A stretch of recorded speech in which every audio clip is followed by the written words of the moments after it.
So if you found this video, there's a good chance you're in the thick of it right now. Maybe your teen was recently diagnosed, or you are suspecting they may have a mood disorder.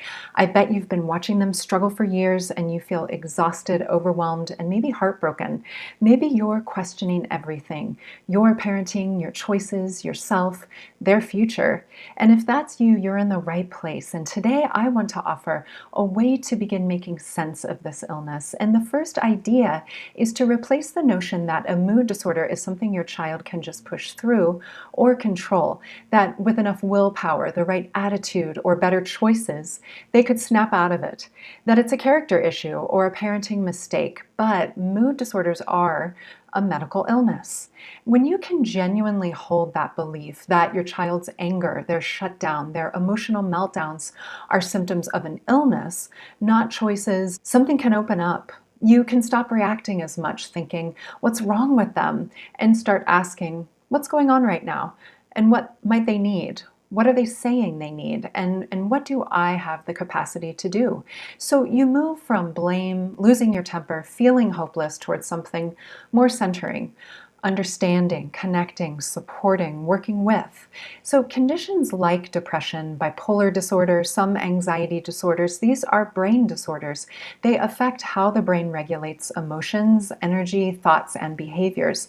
And just like with any chronic illness, there will be times when your child is doing well and times when their brain gets sick. So holding on to that language, their brain gets sick sometimes, is one of the most powerful reframes, because it's not just saying Joe is sick, Joe is bipolar. It's saying something in Joe's nervous system is misfiring. So just like with diabetes, something is misfiring with blood sugar levels. And like asthma, something is misfiring in the lungs. So think about it this way. Nobody asks a diabetic child, why can't you just regulate your blood sugar? Nobody gets frustrated at a kid mid-asthma attack and says, just breathe better. We understand those are medical realities that need treatment, often for a lifetime, just like mood disorders usually do. Mood disorders deserve that exact same approach to help lessen the symptoms and the suffering. And before we go further, I want to name something. Most of us grew up with a lot of unhelpful messaging around mental health, that it's a sign of weakness, that people should be able to manage their emotions if they really try, that losing control means something is fundamentally wrong with you or your family, that all of this needs to be kept secret. And these messages run deep. And sometimes they get in the way of this reframe more than almost anything else. So part of this work for you as a parent is noticing if these old beliefs creep back in, or if neighbors, if friends, or family tell you these narratives. And especially on the hard days, gently return to what you know to be true, that this is an illness and it needs treatment.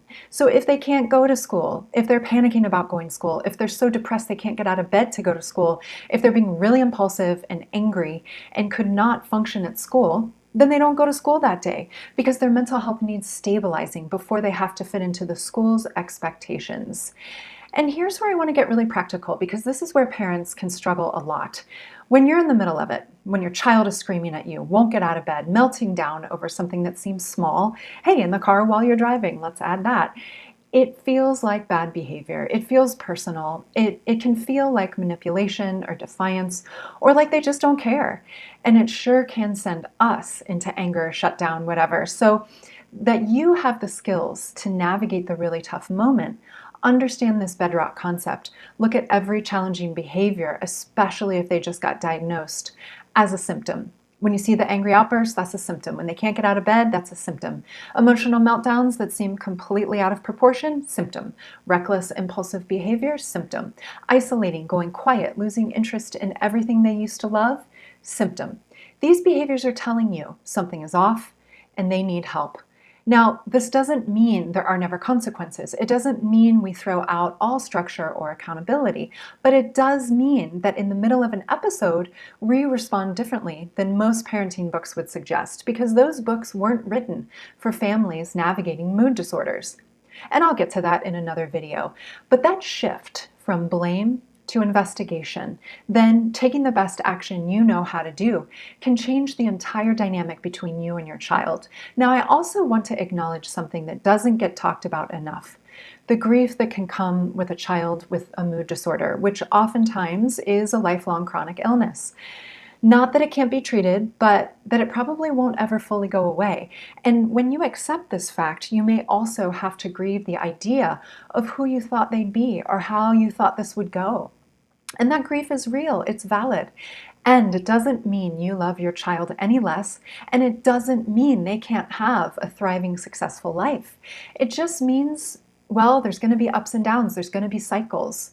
And many parents find that accepting the medical reality of the illness brings up waves of sadness alongside relief, and both things can be true at once. And give yourself permission to feel that. And so let's talk about you for a moment, because parents and caregivers matter enormously in this equation. When you're operating from the understanding that this is a medical condition, something really important can happen. You stop taking it so personally. And I don't mean that coldly. I mean it as a gift to yourself. When your child is in a mood episode and they say something hurtful, or they shut you out, or they rage, if you can hold on to even a sliver of the thought, this is their illness talking, not who they truly are, you can stay more regulated yourself. You can be the calm in the storm instead of being the second storm. You can help model calming yourself down, which often brings their intensity down. And this is really hard. I'm not going to pretend that it isn't. Parenting a child with a mood disorder can be exhausting, isolating, grief-filled, and at times traumatizing in ways people who haven't lived it don't always understand. You're going to have days where you lose it, days where you take it personally, days when you're resentful or scared, completely depleted, shut down, days when you have to make really tough decisions to keep them or yourself or your family safe.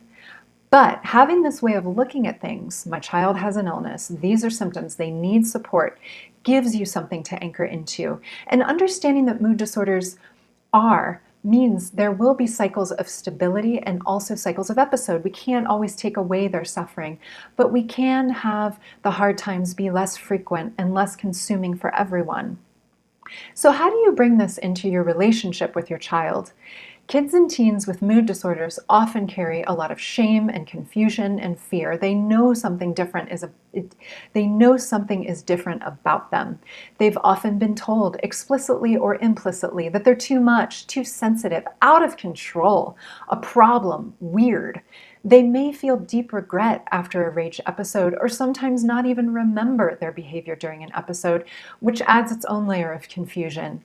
That internalized narrative that something is wrong with them is harmful to their self-worth and their willingness to seek help. So when you use this framework with your child, just not in your own head, something can shift for them too. You could try saying, now you have a brain condition. Sometimes your brain gets sick, just like a body can get sick. When that happens, you have symptoms. And when you have these symptoms, we get you support. It's not your fault, and this illness is manageable. This language doesn't excuse behavior, but it explains it, and it removes blame. When kids stop feeling like they're fundamentally broken or bad, they're more likely to engage in treatment, more willing to ask for help, more willing to open up, and more able to build self-awareness and independent coping skills over time. So let's bring it all together. Remember, mood disorders are medical conditions, not choices, not character flaws, not parenting failures. And while they are largely genetic and biological, it's rarely a simple story. Sometimes stress, trauma, or difficult life experiences can activate something that was already in the brain, a predisposition that was waiting. That's not anyone's fault, it's just the complicated reality of how these conditions work. The takeaway isn't blame, it's understanding. Challenging behaviors are often symptoms, expressions of an illness, not deliberate attempts to make your life hard. That dysregulation isn't a choice. Shifting from what's wrong with them to what's going on with them changes everything about how you can respond.